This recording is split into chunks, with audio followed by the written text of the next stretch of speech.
We all need water. It's part of the earth.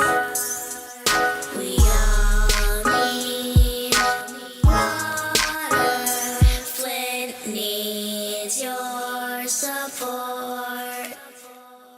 We got involved in this project because we learned from community leaders that at this point in time, after all that is known about the water crisis and all of the interventions that have taken place to address it, that there are people in the community who still may be drinking unfiltered and untested water, and that's just simply unacceptable, and we felt compelled to do something about that. The statistics and the data that was downtown in terms of people being met were not the reality that we saw. There were still pockets of people who were drinking the water, pockets of people who had children. And when they told us the effects of lead and how it goes from generation to generation, how it can cause miscarriage and so many issues, that's when I realized this is a serious issue. And we were called to represent those voices that were not being heard and those people who have fallen through the cracks.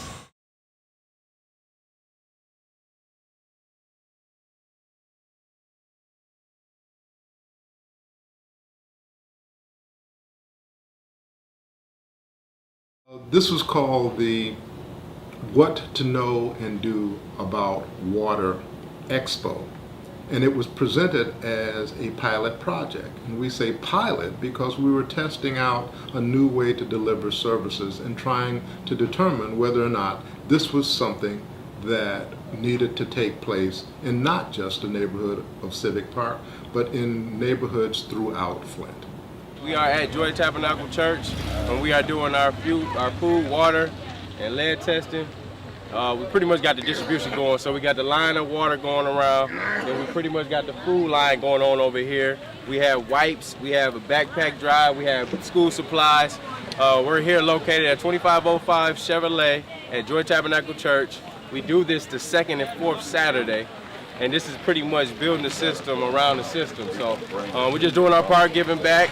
This is in conjunction with Flint Grassroots Initiative, URC, Flint Joy Tabernacle, and pretty much the community of Civic Park. So we greatly appreciate everybody coming out. We want to continue to provide services. The pilot project, coupled with FGI, Flint Grassroots Initiative, basically holistically addresses the water crisis from an environmental perspective in terms of making sure in every community water is right there. We have the pods, which is faith-run, but pods don't deliver water to people's homes.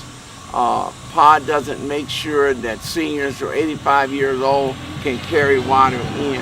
Pod doesn't come for people who are emotionally disturbed and don't know how to change filters, or who are used to just complying with people and say, yeah, my filter been changed, and they don't even have a filter. So this canvassing and this ability to do direct one-on-one with every household in the Civic Park has been helpful and a tremendous asset in really making sure nobody's falling through the crack. We went to Civic Park because, Civic Park is a neighborhood where the leadership first made us aware of the issue, so it made sense to go there. But we also wanted to deal with the issue in a way that engaged the community itself in addressing the problem, and particularly young men in the community. I feel like this actually changed people's mindset of people. Like, people are really out here trying to help us out.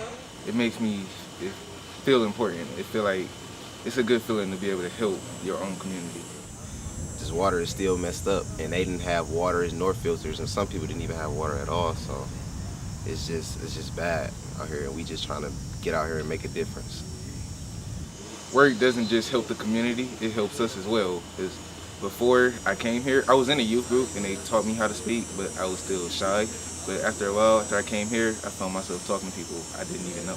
This time with the pilot project, we were able to bring on 8 additional staff And with that, we work with my youth opportunities from my community college, and some of those individuals, it was their first time with a job. So being able to provide them those job skills that they could take back to apply to another job, being able to help them build their confidence up in communicating with others and how to act in a work environment, what is appropriate, what's not appropriate, as well as them getting a chance to really give back to their community. I said a lot of people here in the city have grandmas that don't have cars, no transportation, and no way of getting to the water, even with the water distribution. And so with us going door to door giving out water, it's really reaching out to everyone that's in need of water.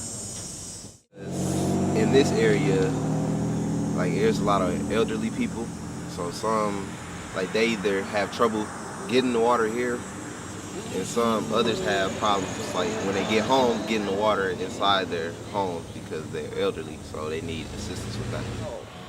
It's hard for a lot of people, so everything that we are doing now, we have to continue in order to meet an end, and every little bit helps, so it comes together in the end of the day. I will say this, there's hope in water crisis. There was one in the Bible when the children of Israel got to the Red Sea. They could have drowned by the water, but they didn't. They were saved and delivered through the water. That is my contention that will happen here, that this water will be the saving grace for Flint, and it will be the catalyst for change.